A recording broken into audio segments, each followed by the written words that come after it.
네, 이번 시간에는 이제 재무제표와 관련된 항목들이 어느 개념 체계 하에서 작성되는지 이제 개념 체계를 살펴볼 건데요. 개념 체계도 시험에 객관식에 이거를 목숨 걸고 외워야 될 필요가 있냐 물어보면 한 문제 2점짜리를 풀기 위한 공부라서요. 이 파트를 그냥 버리고 가겠다. 그러면 과감하게 하나 버리고 가는 거야. 근데 이제 이게 어떤 식의 개념을 가지고 있는지 알고 계시면 한 문제를 또 거뜬하게 풀 수도 있어요. 나오게 되면 이 앞부분에 재무회계 기초 개념 안에서 시험 문제가 나온다 하면 여기서 정말 많이 나와봤자 두 문제, 한 문제 아니면 아예 안 나오거나 뭐 이렇게 그러니까 기본적인 이론을 정립하는 파트라고 생각하시면 되고 29페이지부터 보시면 되겠습니다. 재무회계 개념 체계. 우리가 재무제표라는 걸 만드는 게 재무회계죠. 그럼 재무회계를 할 때 기본적인 골격이 되는 거예요. 뼈대. 기업회계 기준이라는 게 만들어지려면 그 기준이 어느 골격에서 탄탄하게 만들어지는지 기초가 되는 개념들을 설명하는 건데요. 기본적으로 회계에 가지고 있는 재무제표를 만들 때 어느 기본적인 가정을 깔고 만드는지, 그리고 회계정보라는 게 재무제표를 말하는 거야. 재무제표는 어떠한 특성을 갖춰야 되는지, 좋은 정보를 가져야겠지, 질적 특성. 그리고 회계의 기본적인 골격 중에 하나가 뭐냐면 되게 보수적이라는 거야. 보수적이다라고 하는 뜻은 이익은 과대 계상하는 걸 선호하지 않아요. 그러니까 그 선호하지 않는다는 얘기는 일어나지 않은 일에 대해서는 이익을 잡을 수가 없어. 근데 일어나지 않은 일인데 손실은 잡을 수 있어. 손실은 잡을 수 있는데 이익은 못 잡아. 그러면 손실을 잡는다는 얘기는 이익에 영향을 준다는 거죠. 이익이 감소되겠지. 근데 일어나지 않은 이익은 못 잡아, 애초에. 그러면 손실이 잡히는 것도 인정하지만 이익을 과대 계상하는 걸 인정하지 않는다는 얘기는 재무제표를 만드는 입장에서 봤을 때는 매우 보수적이지. 그치? 그래서 회계는 기본적으로 보수주의가 깔려 있어요. 되게 보수적이다. 왜냐면 과대 계상하는 걸 선호하지 않기 때문이에요. 근데 손실을 잡는다는 말은 일어나지도 않은 일인데 손실을 잡아. 그 얘기는 일어날 수도 있다는 거잖아. 그리고 그걸 잡으면서까지 이거를 재무제표를 만든다는 얘기는 그게 일리가 있으니까 신뢰성이 되는 거래이기 때문에 또 그래. 그래서 잡을 거야? 너 이익 감소하는지 잡는 거야? 아, 그러면 진짠가 보지? 그럼 잡아. 다시 일어나지도 않았는데 이익을 왜 잡아? 이건 잡지 마. 예전에 공부한 적 있거든요. 그것도 뒤에서 말씀드리고 재무제표라고 하는 각각의 요소를 인식하거나 측정하는 방법. 재무제표를 꼭 연말에만 만드나? 상장기업들은 분기, 중간 재무제표를 만들죠. 그래서 중간 재무제표는 어떻게 만드는지 하나씩 살펴보겠습니다. 이게 개념 체계를 가지고 있는 구조고요. 첫 번째가 재무제표는 어느 가정 하에서 만드니? 그러면 우리가 재무제표를 만들 때 기업 실체 정보를 보여준다고 그랬죠.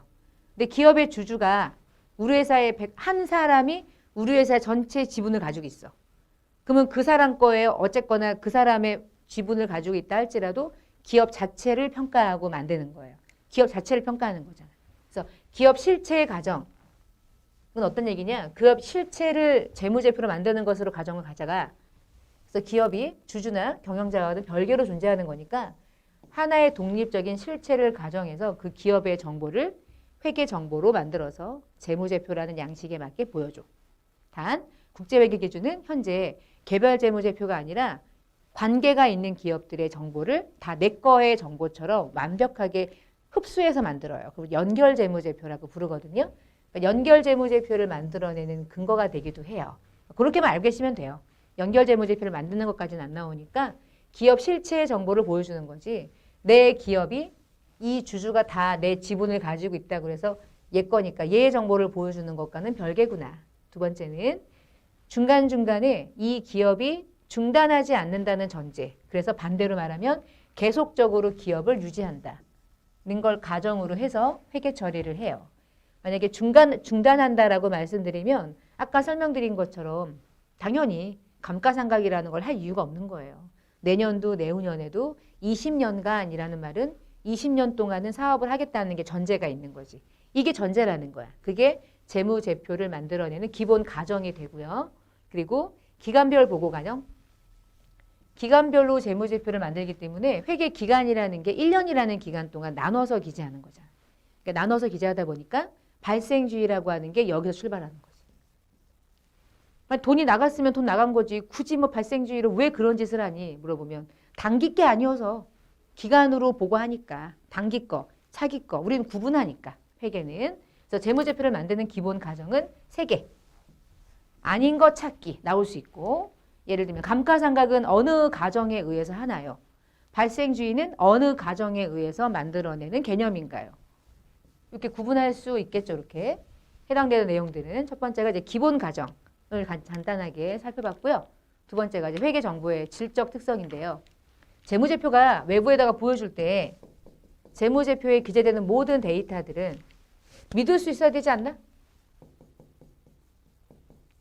두 번째, 그 재무제표를 보는 사람들의 목적에 적합해야지. 목적에 적합한지. 그 재무제표는 누가 봐도 이해할 수 있어야 하지 않을까?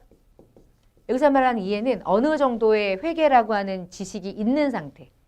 대손 충당금이 뭔지 모르는 사람은 이해가 안 되겠지.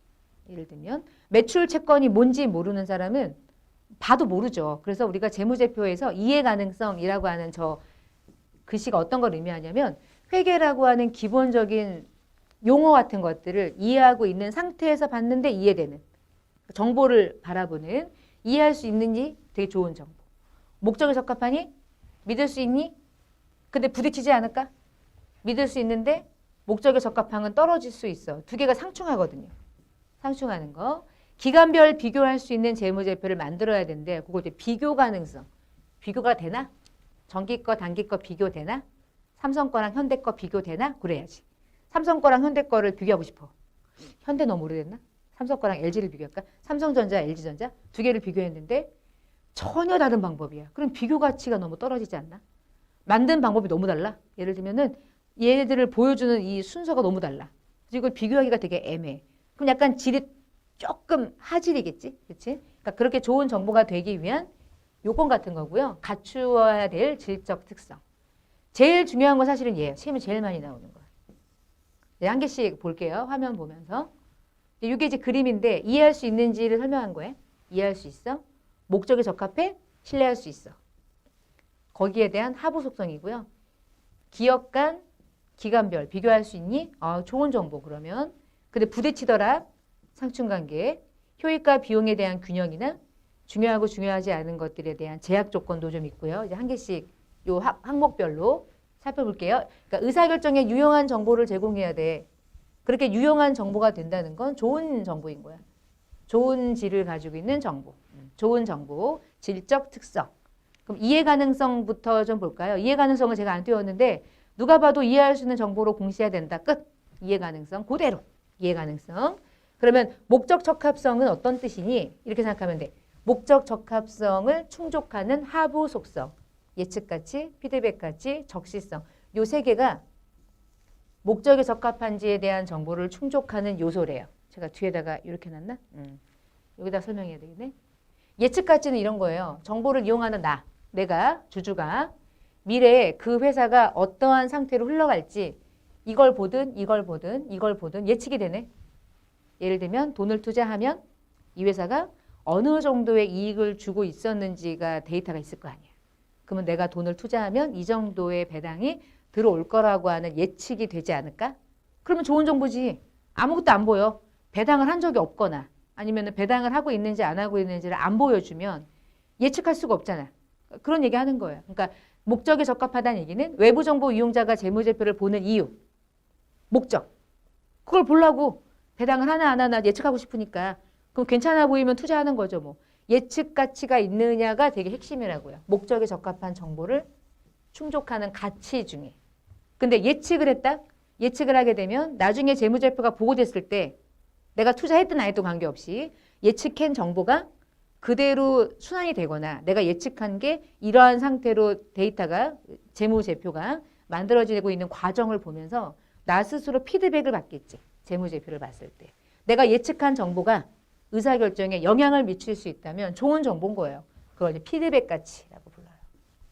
그럼 피드백 가치나 예측 가치는 어떤 의미인 거예요? 금액이 정확하냐 부정확하냐를 얘기하는 게 아니라 정보 이용자에게 정보 이용자가 그 재무제표를 보는 목적에 적합하냐 적합하지 않느냐를 판단하는 기준이 된다. 이런 얘기고요. 우리가 재무제표를 만들 때 꼭 1년 동안 마감해서 완벽한 결산을 통해서 만든 것만 재무제표로 보고하진 않잖아. 중간에 보여주죠. 분기 재무제표 또는 중간 재무제표 보여주죠. 왜 만들어요? 왜 만들어? 정확하지 않은데. 정확한 거는 1년 마감해야 되는데. 근데 왜 중간에 보여주냐? 되게 궁금해하거든. 나 같아도 막 외부정보 이용자들은 한 3개월 동안 얼마 벌었는지가 정말 핵심이야. 그래서 지금 현재 이 회사에 투자해가지고 내가 주주로서 남아있으면 내년에 엄청난 배당이 될지 안 될지를 판단하는 기준이 되거든요. 그래서 그때그때 재무제표를 보여주도록 되어 있어요. 그걸 우리가 적시성이라고 부르는 거예요. 자, 그럼 이 세 개는 어떤 걸 충족하는 거야? 그 숫자가 정확한 걸 보여주는 게 아닌 거야. 외부정보 이용자에게 목적에 적합한 정보를 보여주고 있느냐를 판단하는 기준이 되는 거죠. 근데 저는 이제 앞잡다서 많이 외우는데 예피적 이렇게 해가지고 얘는 신뢰성하고 관계가 없어요. 목적 적합성이랑 관계가 있어요. 그럼 반대로 이제 신뢰성으로 가볼게요. 회계정보라고 하는 숫자가 믿을 수 있는 정보가 되려면 기업 실체가 보여주는 여러 가지의 자원이나 의무나 변동 같은 것들을 보여주고 싶은 것만 보여주고 이거 보여주면 싫어할 것 같은데 이건 보여주지 말을까? 라고 하면 안 된다는 거예요. 충실하게 표현하래. 그대로 그걸 표현의 충실성. 표현을 충실하게 하면 외부 정보 이용자가 그 재무제표를 볼 때 믿을 수 있겠지. 좋은 정보, 안 좋은 정보를 모두 다 보여줘야 되는 건 당연한 거니까. 두 번째는 어떤 거래에 의해서 이 거래로 발생한 결과가 얼마로 기록돼야 될지, 얼마를 기록하는 게 맞는지 한 사람이 하는 게 아니라 여러 명이 걔를 막 검증해 봐. 근데 결과가 같아. 결과가 같다는 얘기는 정확하게 만든 거죠. 검증 가능성을 가지고 있느냐를 봐요.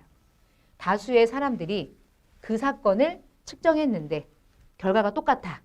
그러면 잘 만든 거지. 근데 ABC라는 사람이 똑같은 거래를 측정했는데 ABC가 산출해놓은 숫자가 다 달라. 답이 달라. 그러면 그 기업이 보여준 숫자는 믿을 수가 없지.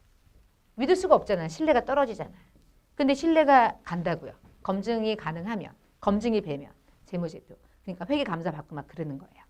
그 다음에 미리 내가 의도된 결과나 성과를 유도할 목적으로 어떤 얘기냐면 늘 기업은 재무제표를 만들 때 이익을 높게 측정하는 걸 선호하지 낮게 측정하는 걸 선호하진 않아요. 그럼 경영자도 마찬가지지. 내가 일한 결과니까. 그래서 내가 의도한 결과가 있어. 난 무조건 이익을 이번 연도에 5억을 낼 거야. 예를 들어. 그럼 5억을 내기 위해서 재무제표를 만드는 거야. 그래서 막 허위로 오류를 막 만들어내는 거지. 그렇게 돼버리면 내가 원하는 이익을 창출해내기 위해서 회계 처리를 한쪽으로 치우쳐. 그러니까 좋은 정보만 만드는데 목숨 거는 거야. 실제 거래로 인식하지 않고. 그랬을 때 재무제표는 믿을 수 없게 되는 거예요. 신뢰가 떨어질 거 아니야. 그렇게 하지 말래요. 그거 우리가 중립적으로. 중립성을 갖고. 그러면 앞에 표현을 충실하게 하거나 검증이 가능하거나 중립성으로 재무제표를 만드는 건 목적에 적합한 정보랑 관계가 있어요. 신뢰성이랑 관계 있어요를 짝짓기로 많이 낸다고요. 이렇게 해서. 가장 중요한 건 두 개인데요. 요 한 개 안에 하부 속성, 신뢰성 안에 하부 속성 3개씩 붙어 있어서 객관식에 나올 때 이렇게 나와. 다음 중 신뢰성의 속성 중에 아닌 것을 고르세요. 1, 2, 3, 4. 답은 4. 뭐 이렇게. 그래서 세트로 암기하시면 좋겠습니다. 어차피 나는 외워야 되는 게 남아있다. 근데 이렇게 이해가 되면 요 이해를 웬만하면 이해를 가져가는 게 암기할 건 뒤에 뭐 엄청나게 수두룩하게 많으니까 웬만하면 좀 이해를 한번 하시면서 예피적 묶어서 외우시고요. 목적에 적합한 표현의 충실성, 검증 가능성, 중립성. 글씨가 막 빵빵빵 붙어있죠. 받침도 막 있고 이렇게. 받침 있고. 받침이 막 이응, 미음으로 막 구성되고 막 그래요. 그러면 이제 신뢰성이에요. 이렇게. 이미지화해서